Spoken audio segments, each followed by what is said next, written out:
Evil gods have descended, plunging the world into apocalypse and chaos as humans turn into zombies. As always, our MC is betrayed by his girlfriend and best friend, but he somehow magically goes back in time to change everything. Along with this, he gets the power to control the flames and a whole prison of evil gods at his disposal. In this prison, time stands still, and he can store food without worrying about it spoiling, and even animals and captives without fear of them escaping or starving to death. Let's find out how it all began. The blood moon rose on top of the ruined city. In the rubble of the broken metropolis, our MC, Xiayan, had been beaten, bloodied, and broken. In the distance, demons wreaked havoc without a single ounce of mercy for the population. Their strong strides and powerful limbs destroyed skyscrapers, tearing through concrete like paper. Under the demons' command was an army of zombies, undead monsters hungry for human flesh. The few survivors tried to run for their lives, desperately clinging to non-existent hope. Our boy was continuously trampled and kicked while he was down, a witch snickering at his misfortune. She then started dousing his wounded body with gasoline, covering every inch. The witch and the caped villain said their sarcastic farewells. While they flaunt their stolen treasure, the caped villain stole the most precious thing that Xiayan owned, the token of the sixth great hell. He looked at the man he considered his best friend as the gasoline painfully stung his open wounds. His only concern was the well-being of his missing little sister. The villain stimulated the token, summoning the power of a monstrous bear that was wearing the skulls of its victims as a necklace. The smug villain confessed that Xiayan's adorable little sister had already been dragged to her miserable resting place for being a nuisance. At least her pure blood was still quite useful for something else. As furious as he was, Xiayan did not have the strength to stand up, let alone fight back. The retreating survivors looked up to the villain with hope. They knew him as Shujun, the strongest ability user blessed by the gods. As Shujun took the witch into his arms and flew away, he left Xiayan with a painful parting gift. A lit lighter aimed to burn him alive. The giant demon continued its destructive advance until it was met with the summoned giant bear. Unchained from its restraints, the gargantuan animal wrestled with the pale demon. It was a full-on kaiju battle. At the same time, Xiayan's body was swallowed by the fiery ignition. He gritted his teeth through the agonizing sensation of his skin being burnt to a crisp as he desperately wished for a do-over. Xiayan vowed that if the afterlife exists, he definitely won't let those who wronged him go unscathed. Fueled by hate and agony, his right eye assimilated with the flames as he heard a playful voice granting him his wish. His heartbeat slowed to a crawl, and with one final pump, the flow of time reversed. The fiery power coalesced in his eye as the physical and emotional pain he felt was imprinted on his soul. Xiayan woke up in the comfort of his own bed, sweating from what seemed like a long and feverish nightmare. The wounds and the burns were gone. Could the voice he heard on the brink of death be real? He rummaged around the bed and found his phone. He saw the date, July 1st, 2028, 3 whole days before the apocalypse started. Putting on a shirt, he ran to the bathroom to sober up and try to make sense of what he just went through. He still could not believe that everything had started over. He felt normal and healthy. The only difference was the change in his right eye. It turned pale gold in color thanks to the fire seed left buried in him as he was burned to death. Xiayan quickly took a moment to calm down and adapted to the situation surprisingly fast. He suited up and went out the door. He took his first steps outside and took in the sights. His neighborhood wasn't necessarily nice to look at, but all of it would look a lot worse 3 days from now. The apocalypse will arrive, and it will turn many humans into zombies, along with the descent of strange gods. Some humans would awaken powers to stand for themselves, but resistance would be ultimately futile. Cities would be turned into hellscapes overrun by demons, with the few survivors fighting for limited resources to survive. His girlfriend, the witch Ruolan, and his best friend, the traitorous Shijun, would betray him without batting an eye. Speaking of the literal devil, Ruolan started ringing him up. Xiayan picked up the phone, and the shrill witch's voice immediately blared. She criticized him for not answering right away, asking if he was trying to break up. Ruolan had always been like this. Whenever something does not go her way, she threatens to end the relationship. In the past, his foolish and pathetic self would anxiously and desperately try to appease her. But now he could not give a single flying fuck. He simply answered, "Sure," confusing the witch. She was expecting Xiayan to beg for forgiveness like a puppy after all. Xiayan doubled down, finally breaking it off with the witch. He's tired of her conniving ass. He does not want to be a glorified servant anymore. He hung up and stashed his phone in his pocket. Gaining some semblance of peace, he locked in. Xiayan knew that he had to hurry up and take care of business with his limited time. Back in Ruolan's home, she angrily threw her phone away after being cut off before she could start cursing Xiayan out. That dog of hers had the gall to hang up and block her so fast. The witch and Shujun just finished a round of smashing pissers. He asked if Xiayan finally found out about their little fling. But that shouldn't be possible. Ruolan had the loser on a leash, never disobeying her orders and demands. Shijun just laughed. He didn't give a shit either way. He was more concerned about the message his old man sent him about collecting some ancient family heirlooms filled with spiritual energy, as something big might happen soon. Ruolan remembered her loser boyfriend talking about a family heirloom token before. She recalled that the ugly, centuries-old artifact is currently owned by Xiayun, Xiayan's sister. Ruolan believed that her dog would always come back to her for forgiveness. At that time, she'll just demand the token. Pleased by her ingenuity, Shijun straddled the witch, and they went for another round of hide the sausage. The token they were just talking about was a poorly maintained slab of antique. Xie Yan had rushed over 30 kilometers in a cab to his sister's school to ask for the token, ditching his day job. Xia Yun asked what was wrong with his eyes, and he refused to explain. He just asked his little sister if she trusts her big bro. They have been incredibly close since they were young, so obviously she did. The two have always relied on each other growing up. If there is one person that Xia Yun would trust unconditionally, it would be her big bro. She knows that everything he does is for her own good. Since that was the case, Xia Yan tasked her to pack her things and come with him immediately. She obliged and asked for 2 hours to prepare her stuff. Xia Yan wanted to know why she did not even ask for further explanation. Like she said, Xia Yun trusted her big bro more than anyone else in the world. He watched as she ran to pack her stuff up. He vowed that this time he would make sure that Yun would be safe and sound.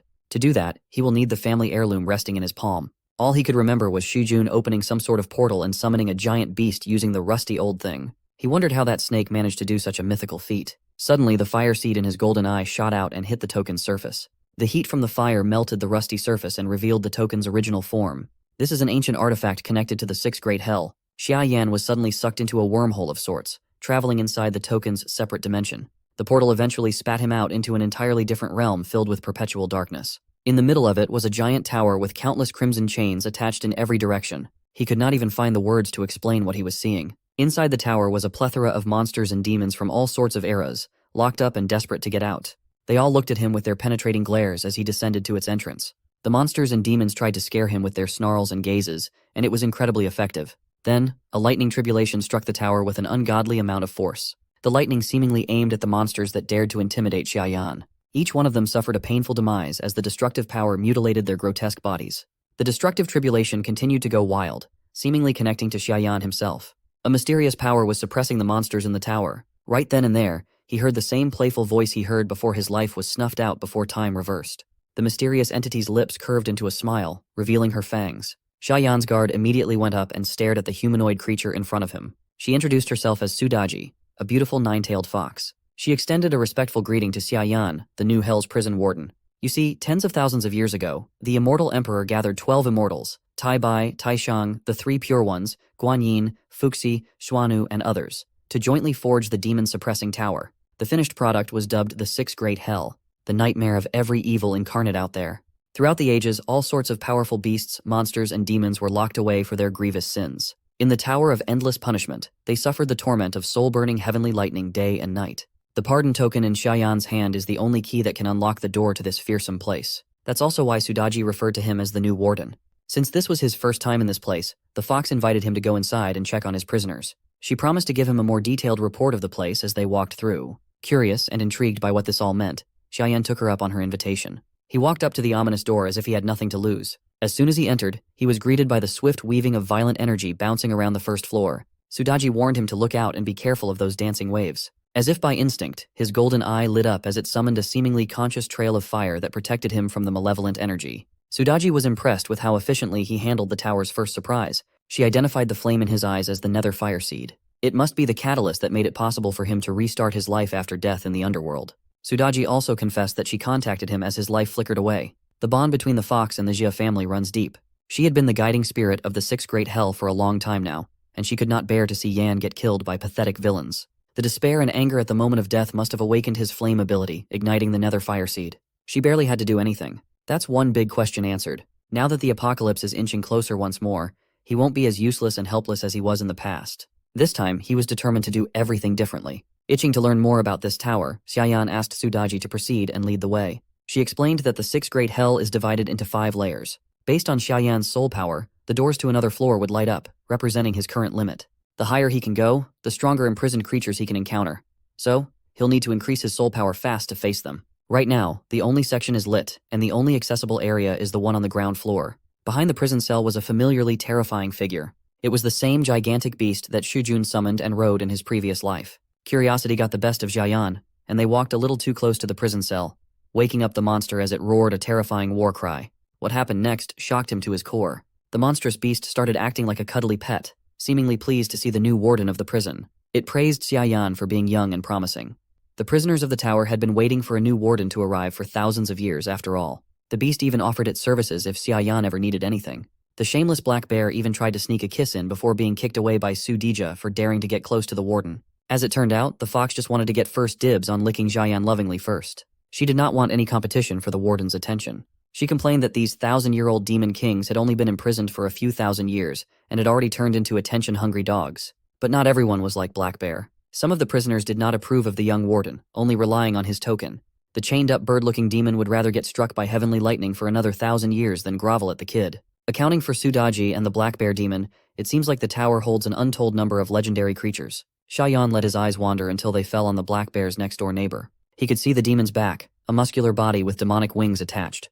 The demon turned around, showing its humanoid face with a sharp beak. He recognized the demon from the ancient stories and myths, the thunder god, Lei Genji. Sudaji praised the warden for immediately recognizing another prisoner at a glance. She clarified that in this world, monsters are ranked as soldiers, generals, commanders, kings, sages, and beyond. Since Xiaoyan only had access to the lowest level of the tower, he could only see general-level criminals. The stronger he becomes and the higher he goes, the stronger the prisoners he could encounter. It is said that the topmost layer even held sage-level immortal criminals. Sudaji had heard Lady Nua sigh about how they once held god-level beings in the tower, but they had been lost to the sands of time.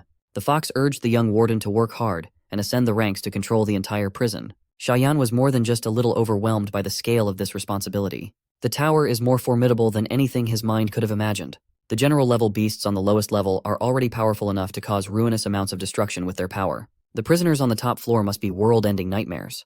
But no matter what abomination was locked up on top, they would all just be prisoners under the warden's control in the future. In the coming apocalypse, he has the potential to become the strongest. With his minuscule soul power, this is as far as they can go for now. Xiaoyan would have to absorb a lot more soul power to light up more rooms and ascend. Sudaji also expounded that soul power is different from awakened abilities. Abilities can be strengthened by absorbing crystal cores from zombies and mutants. Soul power, on the other hand, can only be obtained by killing gods.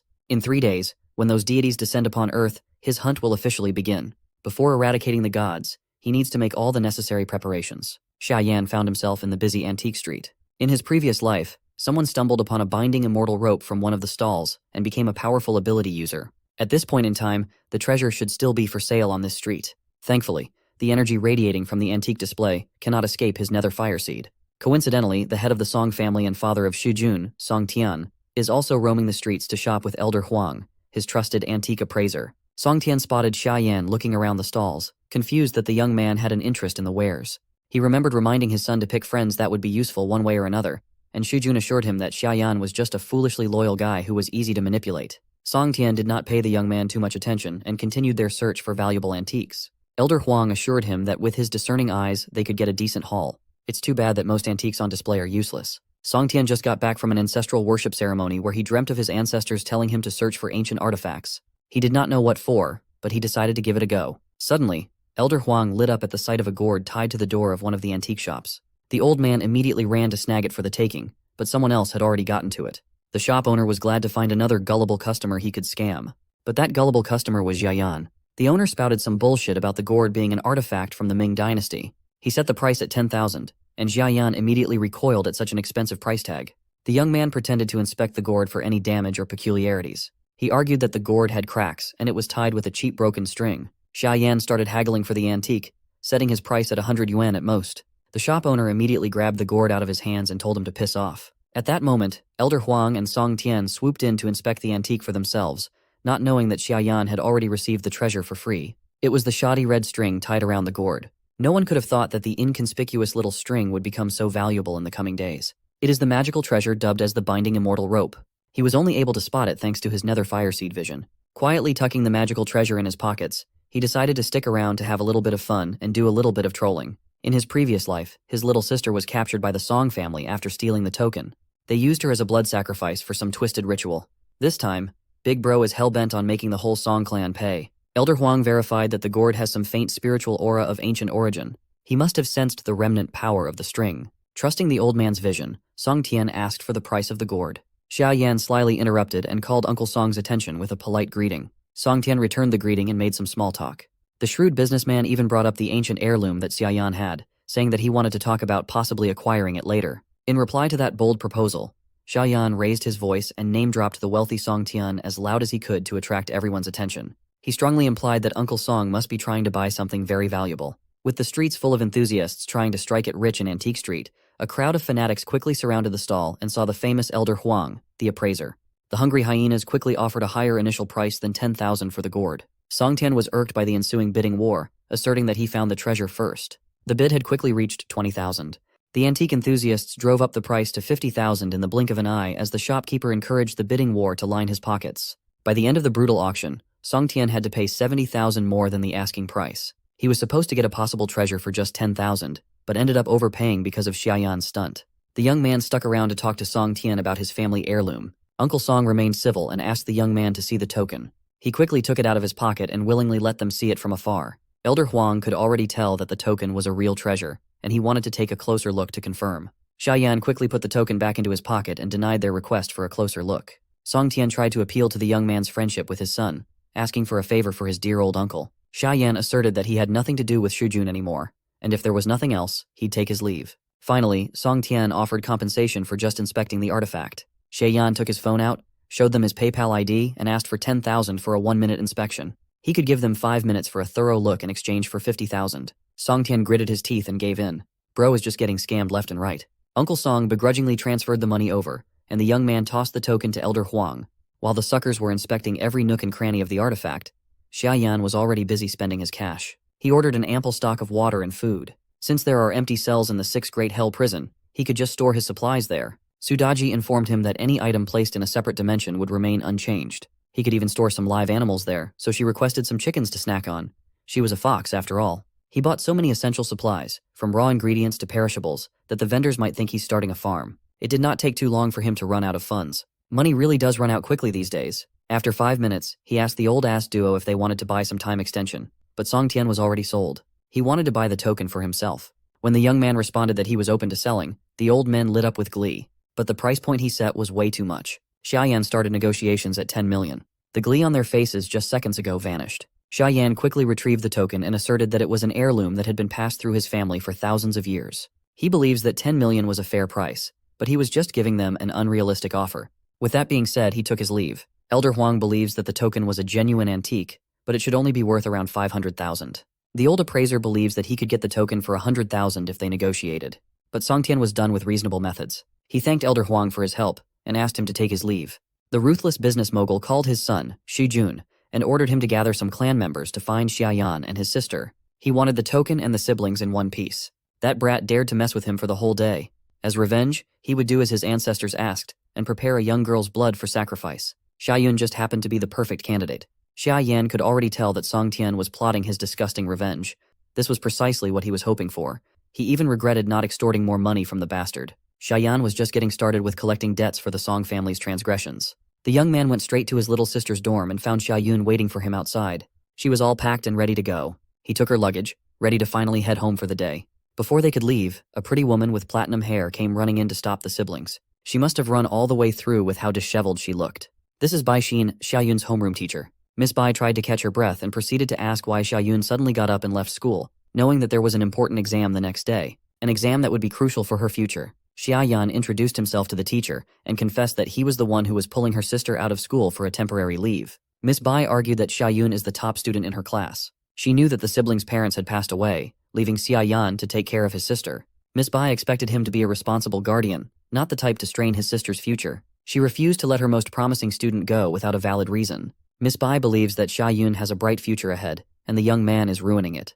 The passionate teacher firmly believes that as long as the earth isn't exploding, Xiaoyun should not take this temporary leave for whatever reason. Miss Bai quickly realized that she must have crossed a line with her words, but she was just concerned for her prized student. Feeling bad for intruding on family matters, she still insisted on continuing Xiaoyun's education. Xiaoyan took it pretty well. He thanked Miss Bai for looking out for his sister's best interests. As a token of his gratitude, he gave the teacher some valuable advice. With a serious tone, he asked her to stock up on as much food, water, medicine, and weapons as soon as she could. Most importantly, she should prepare a large supply of painkillers to help her get through the tough times ahead. Miss Bai was surprised at such a grim implication of his advice. It was as if he was saying the world is really going to end in the coming days. Leaving Miss Bai stunned in silence, the siblings went on their way. Back in Xiaoyan's home, Xiaoyun asked his big bro what's the plan now that she's here. She wasn't dumb. She knew that her brother must be preparing for something big that was about to happen. He openly admitted that there would be some drastic changes in the coming days, but swore to protect her with all his might. He fashioned the token into a necklace and made Xiaoyun wear it while he goes out for a bit. He asked her to never open the door for anyone, no matter what. Xiaoyun kept her cheerful attitude, promising her big bro a hearty meal when he came back. The token on her neck would allow Xiaoyan to sense her whereabouts at any time. For now, he needs more funds as soon as possible. Xiaoyan got out of the elevator and noticed that the witch was waiting for him in the lobby. She was on a call with someone, blatantly talking about the siblings with an irate tone. On the other side of the line was that snake, Shujun, telling Ruolan to keep the loser occupied while he and his boys do their thing. Seeing that Xiaoyan had finally shown his face, the witch tried to use her feminine charm and invited him to grab a late-night snack with Shujun, like old times. Xiaoyan doesn't want to waste another breath with this witch, so he just shoves her out of the way. But Ruolan was either extremely persistent, or she just couldn't read the room. She grabbed his arm and asked if they were really breaking up after everything they'd been through. She thought he was just being childishly jealous about something, so she came all the way out here to see him. Xiaoyan pushed her once more. Just the thought that he was ever in a relationship with her is making him sick. He warned her to stay the hell away from him from now on. Ruolan went on the offensive, calling him ungrateful. Her words no longer held any power over the young man. Xiaoyan just exited the building, leaving the conniving witch. Ruolan's ego was shattered, and she quickly reverted to being the demanding waste of space that she was. Xiaoyan waved the deed of his house in the air, telling her that he was going to sell it. The witch panicked. She was expecting to get the place once they got married. She had long since viewed it as their wedding house. Not only is Xiaoyan going to sell it, but he's going to sell it way below market price too. Xiaoyan's behavior just didn't make any sense. He started standing up for himself, and now he's selling a house left by his parents. It's in a prime location, worth at least 3 million. That house was her end goal. That's why she dated him. Quickly thinking on her feet, Ruolan returned to her gentle demeanor and asked how much he would sell the property for. To make the process easier and quicker, he's going to put it up for just 1 million. Ruolan was flabbergasted, thinking that Xiaoyan must be in some sort of trouble and needed to sell the house to pay off debts. The young man continued dangling the prospect of selling such a good property for such a low price in the face of the witch. She wanted to buy it for herself, but she didn't have the funds to do so yet. All she could do was give him 300,000 up front and pay the rest later. That's a no-go though. Xiaoyan's not looking for an installment plan. He wanted 1 million in cold hard cash. Ruolan considered the factors. She knew that Shujun was about to mess with the siblings, and Xiaoyan was as good as dead anyway. Even if the witch gave him 1 million, it'll come back to her. All she needed was to trick him into completing the property transfer. Finally, the witch caved in and agreed to a deal, inviting him to the real estate office ASAP. At the real estate office, Ruolan hopped on a call with her mom to get the rest of the cash, assuring her mother that the money would come back without a fuss. Witch's mom criticized her for dating a broke boy to the point of spending her own money and the family savings to buy his house. The witch nearly cursed her mom out, but she managed to keep it together. She was still thinking that Xiaoyan would be gone for good very soon. Getting impatient, the young man urged Ruolan to hurry up with the payment so he could sign the property over. The witch thought that he was falling right into her financial trap. Little did she know she was falling into his instead. When the apocalypse finally descends, every property on the planet will lose all its value. Without the 1 million in her personal and family savings, Ruolan would have nothing and would lose her last chance at survival. The witch was all smiles as the deal was completed, even inviting him back to the house to celebrate. This time, Xiaoyan did not turn her invitation down. As the sun set, Shujun and his goons walked around the back of the residential building with weapons in hand. Before Xiaoyan comes back, they intend to go upstairs to have a very, very deep conversation with his sister. The poor Xiaoyun was upstairs, diligently preparing a meal for her brother, unaware of what was about to happen. Unbeknownst to her, the token pendant she was wearing on her neck started emitting a strange energy. Soon the group of bandits led by Shujun were right in front of the apartment door. The bastard Shujun knocked on the door and called out to Xiaoyun. He hoped that the girl would open the door for him since he was her brother's friend. Hearing the knock, Xiaoyun went to the door. However, she was in no hurry to open the door even though she recognized Shujun's voice. She said that her brother wasn't at home and asked Shujun why he was here. He laughed in his usual manner and replied that he already knew about it. The bastard began to assure her that her brother had gone to buy ingredients for dinner while he had been asked to return home first. His words seemed very true to Xiaoyun, for she had no idea what was waiting for her on the other side of the door. Unconsciously, she reached for the door to open it. But suddenly she remembered the words of her brother who warned her not to open the door for anyone. Her brother's words instantly made her change her mind because she trusted him more than anyone else. Turning to Shujun, she told him that he would have to wait until her brother returned. Her answer made the bastard furious. His friendly mask evaporated and his tone of voice became irritated. He pretended to be offended because she feared and distrusted him and began to demand that Xiaoyun immediately open the door. But with this behavior, this jerk only made things worse because Xiaoyun only became more convinced that she should not open the door. Realizing that his plan had failed, Shujun decided to go for more drastic methods. One of his friends had already brought a box of tools. They were going to use them to get inside the apartment. For these guys with criminal backgrounds, picking locks was not a new thing, and a lock like this should have fallen in minutes. While his friend was picking the lock, Shujun started to ask Xiaoyun if the symbol of their family belonged to her. Unsuspecting, she replied that her brother had just put it on her. The bastard's question didn't make much sense. His only purpose was to distract the girl while his gang broke the lock. Soon they had indeed succeeded in doing so. The very next moment, a bunch of scumbags with bats rushed inside. Isn't it a bit much to invade the home of a defenseless girl?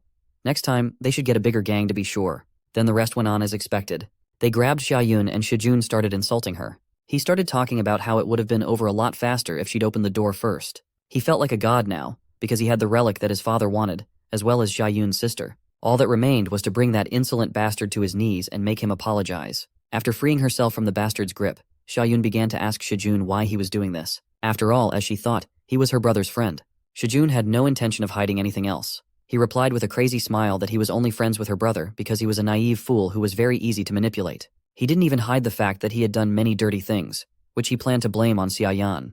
Xiaoyun couldn't believe it, but the reality was cruel. Shijun turned out to be a real bastard who kept bragging about his vile deeds, including his relationship with her brother's girlfriend. His touches were vile, so Xiaoyun demanded to let her go. However, her words only made things worse. In response to her plea, the bastard only slapped her face. He told her not to even think of screaming, otherwise he threatened to gag her with his socks. Shijun's friends were just as scum as he was. They started asking if Xiaoyun was the proper age, to which he replied that they could check it out for themselves. Who knows what might have happened next if it wasn't for someone's sudden laughter. Its owner turned to the guys and asked if they had ever heard of the wine lake and meat forest. Immediately after these words, the surroundings seemed to magically begin to change. Just a couple of moments later, the guys found themselves in a lake with a bunch of beautiful girls. The atmosphere was so beautiful that they didn't even have any questions about how they got here. It was literally a heavenly place. At least it would seem so at first glance. The girls kept hugging them and giving them meat and calling them kings. When asked if they liked the meat, the guys said it was incredibly delicious. Nothing seemed to portend trouble, but suddenly the atmosphere changed, and a white-haired girl with a wry smile said that the meat they were eating was their own. Right after that, all the girls suddenly disappeared and the water in the lake became blood-colored. The haughty smiles on the bastards' faces changed to fear and terror. The paradise place they were in had turned into a real hell. Sudaji, who had created all this on purpose, asked if they didn't like the menu. While these wretched bastards' minds were imprisoned in the world of illusion, in the real world, they were writhing in agony. They didn't even realize that their punishment had just begun. Xiaoyun only watched from the sidelines, not realizing what was happening. Finally, the bastards came to their senses, scared to death of seeing the ghost. But they still couldn't understand where the illusion ended and reality began.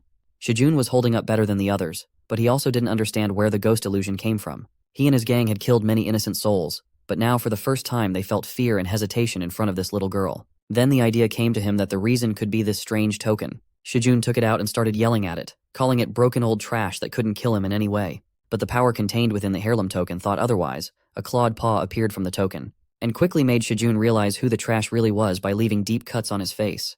The bastard immediately screamed in pain and let go of the token, which immediately rolled across the floor. It finally fell right at Xiaoyan's feet. Our hero picked it up and went into his apartment. He returned just in time to watch the wretched criminals in person and punish them properly. The Shijun gang immediately realized how much trouble they were in. But then the witch Ruolan appeared, demanding an explanation of what was going on. As soon as she saw the injured Shijun, she rushed over to him. The rest of the gang began to come to their senses, and Shijun ordered them not to let our hero leave with the treasure. Xiaoyun only had time to warn her brother to be careful. Confident in their numerical advantage and bats, the bastards moved forward. Attacking all at once, they hoped to win quickly, but our hero stood still. He wasn't afraid of these losers at all. However, there was a problem that Sudaji had told him about. The Raven General used his power to strike Shijun's face with his claw, but he did so without Xiaoyan's permission and used up all of his token power. The Bear General was upset that he couldn't appear and show his power, but our hero was only happy about it, because if he had shown up, the house would have definitely been destroyed.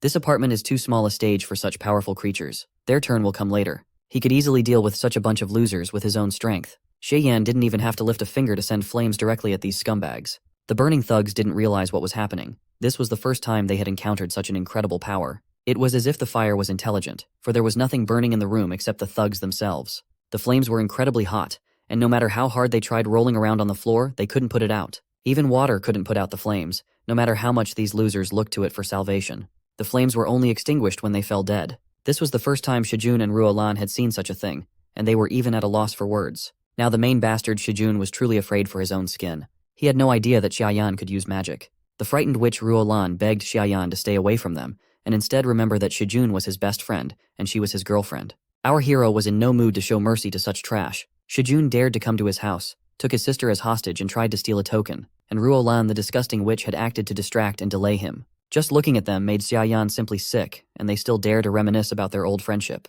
Shijun stood up and started to play the most innocent person in the world who doesn't understand what Xiaoyan is talking about. At the same time, he quietly whispered to Ruolan to go and distract our hero since she was his girlfriend. Shijun himself took out a knife behind his back. and continued to tell how he couldn't wait to be the best man at Ruolan and Xiaoyan's wedding. Ruolan started to play along with him and asked our hero to marry her. She was even ready to forgive him for having nothing. Isn't that true love? The only thing she wanted to know was how he got such power, and then she would love him forever. At first it seemed like her spell had worked, and Shijun saw it as an opportunity to make a sneak attack. But it was all useless. Xiaoyan could easily see their real intentions through the cheap game. Therefore, he was ready to deal with them right now. A stream of flames from his eye captured the rotten couple and made this world a little cleaner before the apocalypse. Watching the flames, our hero thought about why he got this power and realized why. All to purify this world of filthy creatures like Shijun and Ruolan. He will scorch all such filth from the face of this planet. Meanwhile, at the Song family's family estate, their entire clan gathered together to witness the clan leader address the ancestors. Song bowed before the altar and began to ask the ancestors to bless and help his family, so that their wealth would become limitless. The spirit of the ancestors appeared from the altar and demanded ancient spiritual artifacts and the girl's blood in return. The pitiful ancient flask that Mr. Song had bought so dearly did not satisfy the spirit at all. Ancestors wanted a real sacrifice and real artifacts. Mr. Song began to promise that there is nothing to worry about. In just a few minutes, Shijun should arrive with the girl and the artifact. But the spirit was simply furious that he had to wait with such ungrateful descendants. Even so, he had a message for them. The end of the world, a worldwide apocalypse, is coming in 3 days. It sounded incredible to Mr. Song, but he could not doubt the words of the ancestor spirit. Therefore, he immediately called out to his clan, urging them to immediately send all their manpower and resources to buy up water and food in large quantities. If what the ancestor spirit said was true, the end of the familiar world would come very soon. Song also sent his assistant to quickly find Shijun and his captives. They need to make a sacrifice as soon as possible. However, no one had time to even move when the estate's gate shattered into pieces. Xiaoyan epically entered the scene and brought with him a piece of trash called Shijun. Now Mr. Song could not worry about him not showing up. There was one thing though. Shijun arrived in the wrong state, but our hero came to this hornet's nest by himself. Mr. Song was shocked to see his son in such a state. He couldn't even imagine how a loser and poor man like Xiaoyan dared to do such a thing to his son, and then come to the family estate, destroying everything in his path. Song immediately ordered the clan to kill this insolent guy. A dozen bandits immediately rushed towards our hero. Xiaoyan could only laugh at their foolishness. He closed his eyes, while preparing a fiery greeting for them. And when he opened his eyes again, flames burst out. Xiaoyan tagged each bandit with a mark. And after that, nothing could save them anymore. So our hero went through their lines without any problems, and the flames hit only those who tried to stop him. Now he was left alone with the frightened Song, who immediately lost all his arrogance. Behind Xiaoyan, the remnants of the gang were squirming in the flames, and our hero was about to make the main villain pay. But even cornered and scared to death, Song wasn't about to give up. He had one last hidden trump card up his sleeve, a gun, and he was going to use it without a doubt. However, just as he pulled the trigger, Xiaoyan used his flame control ability and blew up the gun right in the villain's hand. Mr. Song was injured in 2 hands at once. Our hero only laughed at him, saying that he shouldn't have played with gunpowder. Xiaoyan himself couldn't get enough of his strength. Even though he was of a low level, Void Fire gave him incredible abilities. With it, he could simultaneously control 10 flame sources with a volume of up to 10 square meters. But if there were explosives nearby, it could be even more. While our hero was thinking, Song used this moment to reach the altar and seek the help from the ancestors. The ancestor spirit couldn't allow the Song family's last heir to be destroyed. Therefore, it used its flame power to attack Xiaoyan.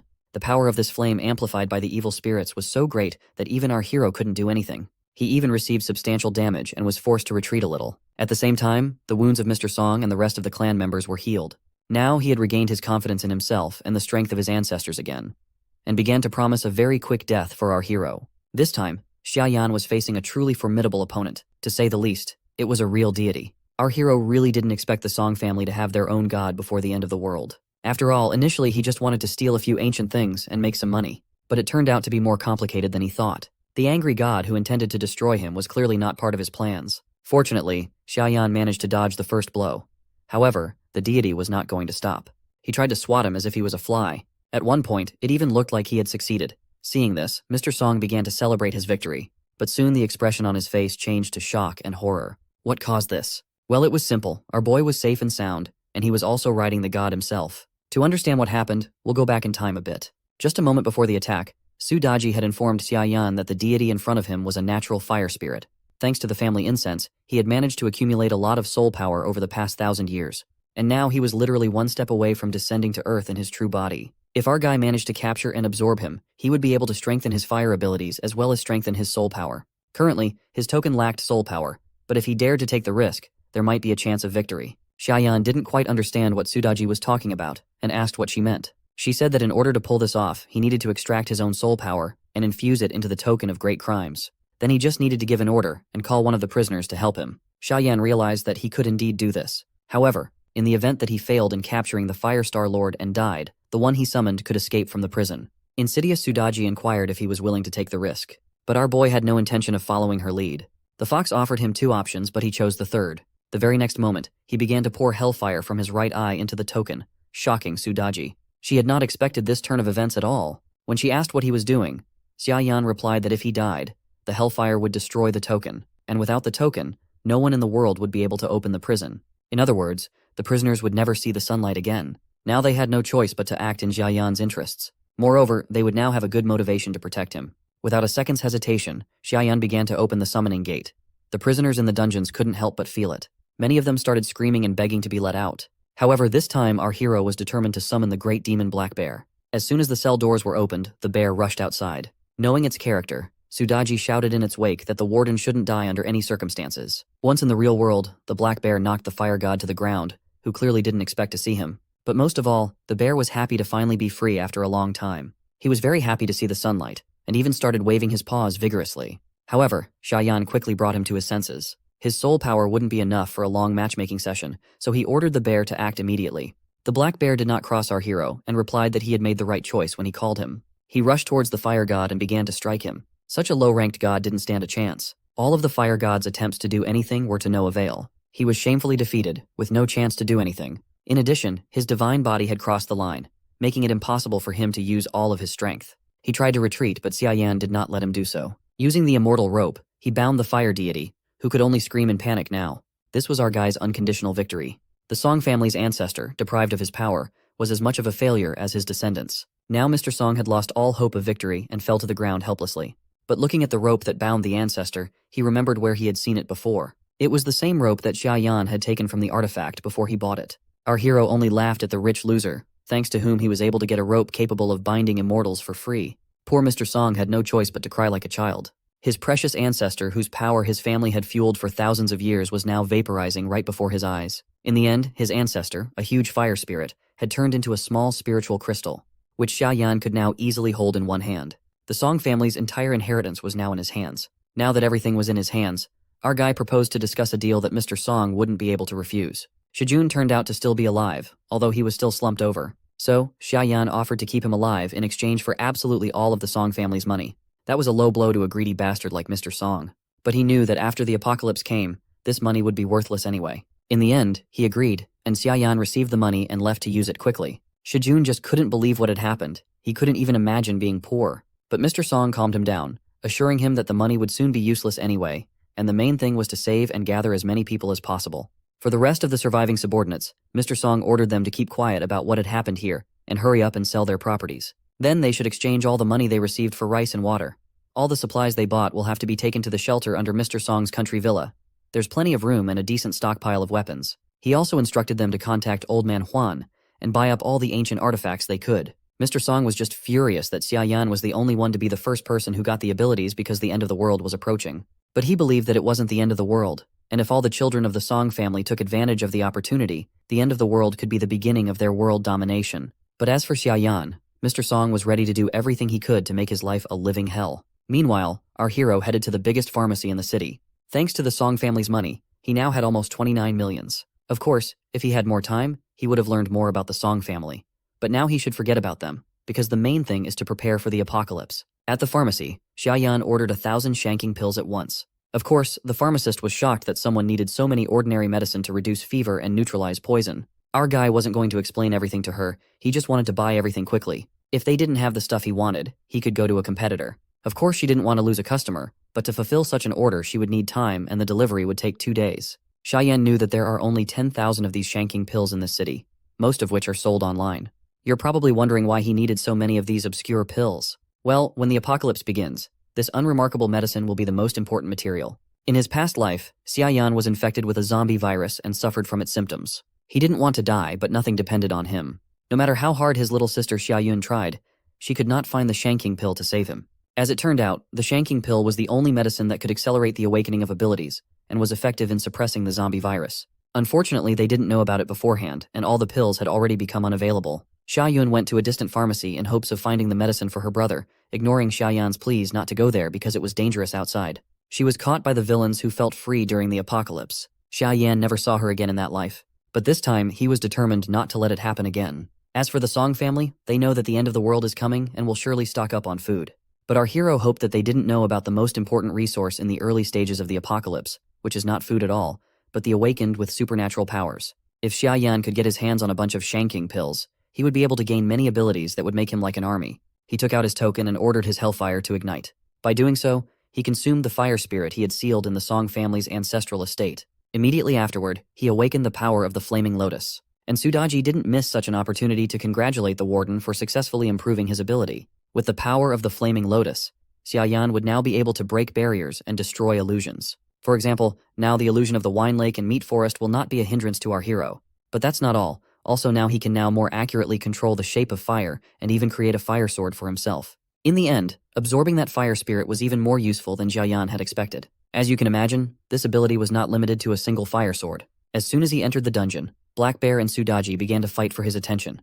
All because this dungeon had a sin karma system. Every time prisoners performed tasks for the warden, their sin karma would be reduced, and the conditions of their imprisonment would be lessened. For example, a Black Bear reduced his sin karma to 90 for helping to fight a fire spirit ancestor, and received an extra portion of meat for it. Such excessive attention from the prisoners did not please our hero, and he pushed them away. The Thunder Raven was watching all this. He despised these weak mutts who were ready to crawl in front of the warden for a small profit, and he warned our hero that if he tried to summon him, he would regret it. After all, he will not obey and simply escape from prison. Xia Yan was not disturbed by this. As his abilities grow, he will gain access to the next floor with stronger prisoners, and the Thunder Raven will be completely unnecessary for him. When that time comes, the Thunder Raven will have to beg him himself to be used by our hero. As Xia Yan's strength grew, the prison warden's token was also filled with energy. It was just in time because the blood moon was getting bigger and bigger and the apocalypse was getting closer by the day. Our guy should hurry up and spend the remaining money as soon as possible. The next day, Xia Yan went to the jewelry auction. Here he hoped to obtain a very powerful artifact. When the apocalypse comes, all the ordinary resources will be quickly looted. But they are not as important as ability enhancement cores, which can only be obtained by killing zombies or using rare artifacts. Just such an artifact found our hero. With its help, he will be able to improve his abilities from the 2nd to the 3rd level. In his previous life, one lucky guy got this stone and developed his abilities before anyone else, gaining countless advantages. But this time, it will be our hero in his place.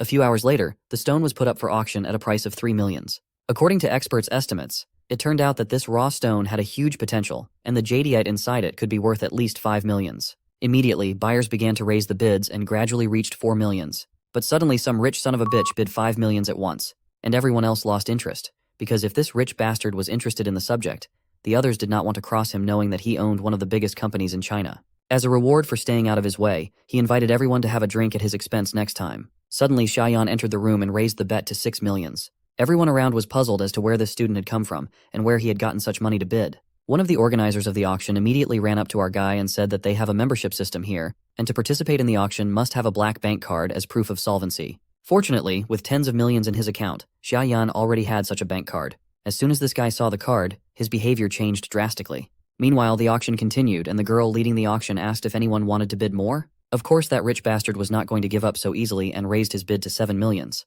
But that didn't help him. Xia Yan didn't change his mind and immediately bid 10 millions. Everyone was shocked by such a bet. It far exceeded the price of the processed gem inside. The girl that was with that rich bastard advised him to calm down and not to continue to measure his dignity with this loser who only pretends to be rich. Surprisingly enough, he listened to her and backed off, but finally asked her what our hero's name was, and promised to memorize his name and how cool he is. Maybe the next time they meet, victory will be on his side. Finally, Xia Yan got what he wanted. Even just holding the container with stone in his hands, he could feel its power and his eye lit up with red flames. There was nothing more for our guy to do here, and he headed for the exit. Behind presented the next lot, an ancient feather fan inlaid with precious stones. No sooner had Xia Yan reached the door than the frightened cries about monster and requests for help were heard behind him. Everyone was trying to save their lives when the spirit of a giant snake burst out of the fan. This snake had an almost human face and flew straight at our hero, ignoring everyone else. Xia Yan speculated that the summoning of this monster could be due to the fact that this fan before the auction was lying too close to the stone and managed to absorb some of its energy. Besides, the end of the world was getting closer, which also gave the monster more power. After all, the world is about to fall into chaos, and such supernatural events are only small signs of the coming disaster. The rich blonde guy was not a coward at all, and in the face of unknown danger did not run to hide like everyone else. He tried to attack the snake with a telescopic stick, but expectedly it did not bring any result. The snake didn't even feel his blow and rushed straight at Xia Yan. To everyone's surprise, Xia Yan didn't even move when he caught the snake by the neck and put the fire collar on it. With the improved flame control, stopping the overgrown snake was easy. Then he activated the lotus flame, and the flames began to destroy the shell of this spirit. After a couple seconds, all that was left of the snake was another spirit crystal. If Xiaoyan uses it, he can gain new abilities. However, judging from the fact that this spirit's level wasn't high, he would only be able to obtain a small ability from it. Xiaoyan was about to leave when the rich blonde man behind him fell to his knees. He recognized that our hero was a true master and wanted to become his disciple to obtain a similar power as well. However, he would have to wait, all in good time. After a couple of hours, the front of Xiaoyan's house was covered with boxes and cages with animals. This all started to attract the attention of his neighbors. They were puzzled as to how Xiaoyan had gotten so rich and why he had bought so many things. Most of them concluded that he was going to start his own business and were happy for him. However, not everyone was so kind. There was one nasty lady who did not like that Xiaoyan was doing well. She was sure that he would never be able to open his own store. But the main reason was that Auntie Zhang had her eye on the warehouse that belonged to Xiaoyan. She wanted to get her hands on it to open her own store. Of course she didn't want to admit it now. Just then, our guy came in and didn't pay any attention to the crowd of neighbors. He just walked past all these onlookers, wondering what else he could buy with the money left over after buying supplies. When he got closer, the delivery man informed him that they had delivered everything and asked if Xiaoyan wanted to count it all. But our hero was not going to waste time on that. In addition, another car should arrive tomorrow and most likely the goods will not fit in this warehouse. At least that's what the delivery guys thought.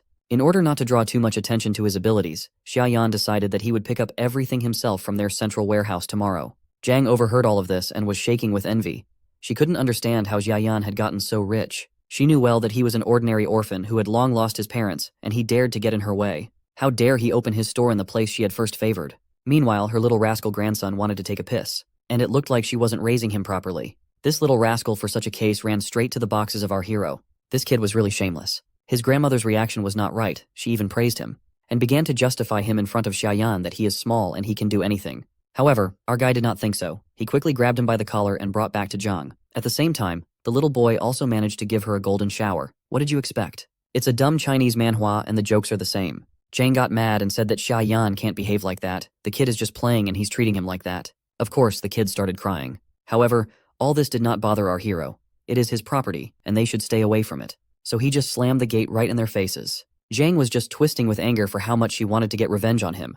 Her grandson, meanwhile, wanted to play with firecrackers and scare the neighbors with explosions. That's when she had a brilliant idea. She will buy a bunch of firecrackers not only for her grandson, but also for herself, and in the evening they will make an unforgettable fire show together. Some spark would surely hit the warehouse and cause a fire in Xiaoyan's warehouse, and she couldn't wait to see his face afterward.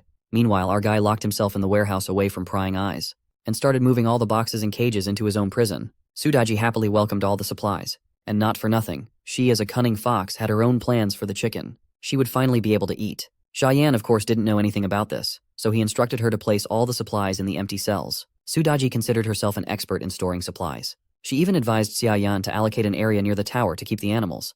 After all, if they were infused with the aura of the tower, their meat would become even more delicious, and so they would have an endless supply of chicken to eat. Sudaji's advice helped our hero come up with something even more interesting. The end of the world is approaching, and no one knows how long it will last. Therefore, a smart idea would be to send more different animals to this prison that will help keep human civilization alive. Hearing this, the black bear advised Xiaoyan not to stop at animals and start growing edible plants here. But for that, he would need seeds and fertile soil. Only then would he be able to grow and multiply his supplies, not just endlessly storing supplies in the empty cells of the prison, which would run out sooner or later anyway. Fortunately, Xiaoyan has already purchased enough seeds, but the ground around the dungeon is barren and empty. It is completely dry and unsuitable for agriculture. Fortunately, our hero was not completely stupid and came up with a very simple solution. He went to the nearest suburb to an empty field, and decided to experiment how much land from the real world can hold his prison. Xiaoyan started collecting as much soil as his ability could hold. Sudaji saw such a flood of soil and realized that it would not end well for her, and shouted for our hero to stop, but no one listened to her. In the end, she was almost buried alive. Xiaoyan's soul power was not enough, and the available space was too small to accommodate even more soil. Even so, our guy managed to gather 200 tons of soil, although even that didn't seem to be enough for him. After all, he knew very well that once the apocalypse began, all the surrounding land would become unusable for plants, and the currently fertile land around here would soon become a very rare resource. Therefore, there was no time to waste. Meanwhile, his evil neighbor Zhang started to execute her devious plan and bought a whole box of firecrackers. She just couldn't wait to watch Xiaoyan's warehouse burn down. Suddenly, her grandson ran up to her with an antique mirror in his hands and offered to look into it. Zhang didn't know where he got it from and assumed he could have stolen it from the store where they bought firecrackers. But instead of scolding him for stealing, she praised her clever grandson for giving gifts to his grandmother. There's something wrong with this family. This crazy grandson claimed there was someone in that mirror who really wanted to meet his grandmother. So he forced her to look in the mirror. Right out of it looked at her a demon from ancient myths and legends, but he was more alive than all the living. Frightened, Zhang immediately threw the mirror away, scared to death. But her grandson immediately rushed to bring her mirror back, because he was sure that the grandmother is very fond of herself and her reflection. He made her look at herself again, and this time, the demon broke through to this world, finding a suitable candidate to take over her body. After all, Zhang was as dark inside as the demons. Her grandson, like a true madman, laughed and wanted to play some more games. But he definitely wouldn't like further games now. His grandmother had become as much of a monster on the outside as she was on the inside, and her grandson was her first victim. The apocalypse had begun. The blood moon had reached its maximum size to freeze over the earth forever, and thousands of ghosts and demons burst into this world to punish corrupted humanity. Meanwhile, the last rays of sunlight were still visible on the coast near the port warehouses, still breaking through the looming black clouds. Life was still going on at its usual pace, and when the fishing boat arrived with the catch, everyone was shocked. All the fish caught were mutated, covered in pus and fangs. The fishermen didn't know if they could even eat them. They had no idea about the apocalypse and thought the fish were mutated because of sewage and sea pollution. Inside the warehouse, a loader came to pick up the goods. But there was something wrong with the warehouse manager. He didn't answer but sat silently and cowardly. There was clearly something wrong with this guy. Looks like the zombie virus got to him first. The loader assumed that his colleague just had a cold and suggested that he should take a vacation and go home. Suddenly, a lot of footsteps were heard, and the warehouse was filled with people in black suits. They asked if there were any shanking pills in the warehouse. But the warehouse worker replied that all the goods here have already been bought out by the customer. If they want to make a purchase, they should contact the sales manager and place an order. Their company will try to fulfill the order as soon as possible. But the guys in suits weren't going to wait. They were going to move everything out of here right now. And they didn't give a damn about the loader's objections. One of them just came up to him and grabbed him by the shoulder and threw him like a doll right on his sick manager. The same man hurried the others to get everything loaded faster. Suddenly someone grabbed his leg, and with his claws, he toppled the big man with incredible force. The warehouse manager lost his mind and turned into a zombie with unhuman strength. The other men in suits immediately grabbed their weapons. A shovel has never failed in a fight against zombies, right? Together they managed to finish off the lying zombie and free the leader of their gang. The zombie was defeated, but no one realized what it had just been. In addition, the gang leader had a deep claw wound on his leg, and the zombie virus had already started to enter his body, but he didn't pay attention to that. The main thing for him was to follow orders and get the medicine. If anyone tried to interfere with them, they had to be eliminated immediately. Suddenly, a voice called out to them from the entrance. They weren't expecting visitors at all. It's Xia Yan, who came to get the pills he spent his own money on, and these rascals are trying to steal them. The end of the world hasn't fully arrived yet, and these idiots are already rushing to die. The gang leader thought otherwise. He claimed that this entire logistics port, including all the surrounding buildings, belonged to his boss. The goods hadn't left the port yet, so why didn't Xia Yan do them a small favor and cancel his order? For this, he could ask for any compensation he wanted. But our hero was not going to sell one of the most valuable resources for money that would soon mean nothing. Xie Yan gave these bandits a minute to leave the warehouse. Otherwise, they will face very unpleasant consequences. Noticing the dead body of the manager, he noted that the zombies had already appeared, so there was even less time than he thought. Unfortunately for the gang, they didn't have the sense to get away, and instead decided to attack. But even attacking from the back, none of them managed to even touch Xia Yan. He was so fast that he seemed to have vanished. Looking around, the thugs finally spotted him, but they still couldn't understand how it was possible to move so fast. Xia Yan opened one of the boxes full of food and decided that for their insolence, he would take all the goods from the logistics center with him, since they said it all belonged to their boss. Terrified, the gang leader asked what he wanted. Our guy just opened their eyes to a new reality. It is necessary to use the knowledge of the enemies against them. After all, they were the ones who wanted to rob him, but now he would rob them. The thugs tried to resist, but Xia Yan's flames didn't leave them a chance. After a couple hours, the battered thugs crawled back to their boss. Their boss turned out to be a very extraordinary lady. She was just furious that her subordinates not only didn't return the medicines, but lost all other goods as well. The leader of the gang started to justify that the man who took everything from them had superpowers. He wasn't just a man, but a real monster. Xia Yan threw them out of the warehouse and closed the door behind him. When they managed to open the door, the warehouse was already empty. There was so much stuff in there, but in an instant, there was nothing left. Now the only thing the lady was interested in was what this man's name was. One of her gang said that he had checked the information of the pills customer and found out that his name was Xia Yan.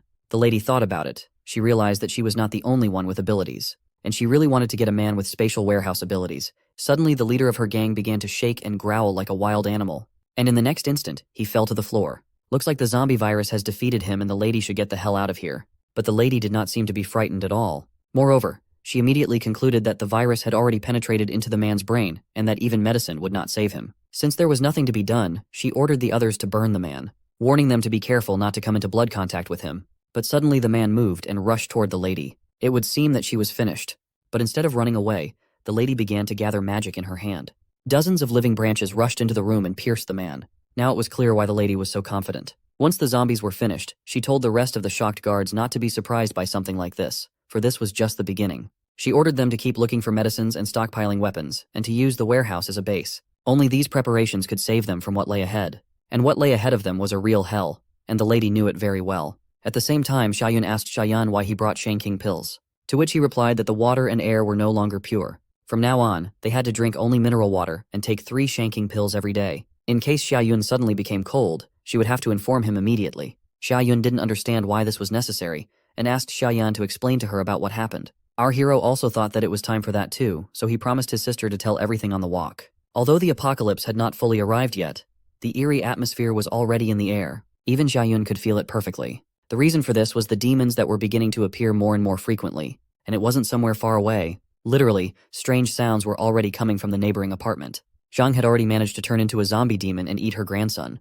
Losing all common sense, she rushed outside with shouts of curses to wreak havoc full of her endless greed. After a while, heartbreaking screams started coming from the house. At the same time, Xiaoyan along with Xiaoyun were already getting into a cab. Ruolan and her mother were walking nearby. The treacherous Ruolan was proudly showing the house she planned to live in with Xiaoyan. In order to become his girlfriend again, she even borrowed a lot of money and had the most expensive plastic surgery in the country. In her opinion, Xiaoyan would not be able to resist such beauty. The reason Ruolan went for it was because he had suddenly become very strong. And if she could make him her own, she could use his abilities to her advantage. Suddenly, they spotted Xiaoyan, who was going somewhere in a cab. He was a treasure that couldn't be missed, so they followed him without a second thought. Xiaoyan and Xiaoyun arrived at the zoo, where they could already see the signs of the apocalypse coming. The animals that were usually friendly, for some reason on this day behaved very aggressively. On the way here, Xiaoyan had already told Xiaoyun that the world would soon end, and that people would either turn into zombies or gain superpowers. Our boy didn't tell his sister about that painful experience from his past life. He explained his knowledge of the future by the fact that he had awakened his abilities early and could see the future. Realizing the danger of the situation, Xiaoyun asked why they came to the zoo instead of seeking shelter. Xiaoyan replied that escaping could only be temporary, and it wouldn't solve the whole problem. If they wanted to survive the coming hell, they must awaken their strength. Although he already possessed enough power, he could not stay by Xiaoyun's side forever. Therefore, in case of an unforeseen situation, she must be able to stand up for herself. In a word, she should also become stronger. Sister Yun glowed at the prospect of awakening her abilities and becoming as strong as her brother. She didn't want to be a burden at all. The zoo seemed to have nothing to do with it, but we're about to find out. All this time, Ruo Lan and her equally greedy mother were watching them. They didn't understand why Xiaoyan had come to the zoo, but the main thing for them was to organize a chance meeting where Ruo Lan would charm him with her beauty. Before the meeting, she decided to adjust her makeup and stopped by the enclosure with the llamas, but something in their red eyes tells us that it wouldn't end well. Meanwhile, Xiaoyan and his sister arrived at the turtle park. Sudaji immediately appeared and said that she felt something special in this place. Black Bear wasn't silent either and expressed his attitude towards turtles, which he didn't like at all. They are hard to fight, tough, and live longer than anyone else. At last they came to the right place. The oldest turtle in all of China and maybe the world. It was so old that it was even known to Sudaji and Black Bear. Xiaoyan knew that this turtle had been living here since the day the zoo opened and was definitely over 100 years old. It had even been given a name. On the sign was written a long-lived turtle with the name Nanny. Such a name was a bit unexpected and not at all fitting. In its past life, this turtle was famous because one of the demons tried to take over this zoo after the apocalypse started. But this old turtle got in his way. It even bit him. Their battle lasted for days, but the demon never managed to break through its shell. In the end, the demon was forced to retreat. Xiaoyan thought that it would be very good to persuade this turtle to protect Sister Yun. Then she would definitely be safe. Our hero approached the old turtle and asked for its help. But there was no response. The turtle only looked at him with an indifferent look. Then Xiaoyan decided to try another method. He activated his lotus flame and said that he was hungry after the walk and was going to make turtle soup. That's when the turtle immediately became active. He even spoke, irritated by the fact that people are annoying creatures who are always in a hurry. The turtle thought that threatening a creature if it didn't answer you was a sign of lack of manners. But since they had already come, he was willing to listen to them. Xiaoyan said that the apocalypse is about to begin and time is running out, and he asked to protect his younger sister Yun. Yun was surprised that the turtle could talk and that his name was Nanny. In fact, it is a long story. More than 100 years ago, the turtle saved a girl in the sea who later created this zoo. She is the one who named him Nanny, and he ended up with such an embarrassing name because of the accident. Hundreds of years have passed since then. But compared to the lifespan of this turtle, which is 3,000 years, it is just a blink of an eye. Sudaji and the black bear immediately wanted to eat the spirit of this turtle to extend their lives by a few hundred years, but our hero could not allow them to do so. Xiaoyan once again repeated his request to protect his sister and asked what conditions the turtle had for him to agree to it. Looking back at the blood moon and the general commotion around, the ancient turtle thought for a moment. He knew well that when the end of the world comes, turtles will suffer as much as humans. So our guy suggested hiding all the turtles from this pond in the demon suppression tower. There, he could create a pond for them and raise them into creatures as majestic as the ancient turtle. At the mention of the demon suppression tower, the ancient turtle's eyes flashed with rage. He knew all too well who was imprisoned in that tower, and who had created it. At its very top is the one who once ruled this world, and the ancient turtle was his loyal pet. He simply cannot allow an unworthy man to rule this prison. That is why he nailed to this place and waited here for hundreds of years. The arrival of the one who will have the key to the tower of suppression of demons. The ancient turtle doubted that such a young boy could run such a dreadful prison. If he failed, he could unleash creatures so powerful that the zombie apocalypse would seem like a walk in the park. To prove that he is worthy of the role of prison warden, Xiaoyan must bear the weight of 3,000 years of turtle life. Our hero prepared to take the blow. And with the help of the lotus flame, he began to hold the weight of the turtle. Even the ground beneath his feet began to collapse. But it didn't stop there. The turtle was getting bigger and heavier, and it seemed that the whole clearing was about to collapse under his weight. Ruolan also felt that something was happening nearby. She was sure that Xiaoyan was there and wanted to get there quickly. But before she could run, her wig was ripped off her head along with a piece of her hair. That's something that bitch didn't expect. The red-eyed llama decided it was better for this gold digger to look as she really is. Ruolan used her purse and threats to try to get her wig back, but nothing good came out of it. She only got spit in the face from a llama as the final touch to her makeup. She just got what she deserved, so she has nothing to complain about.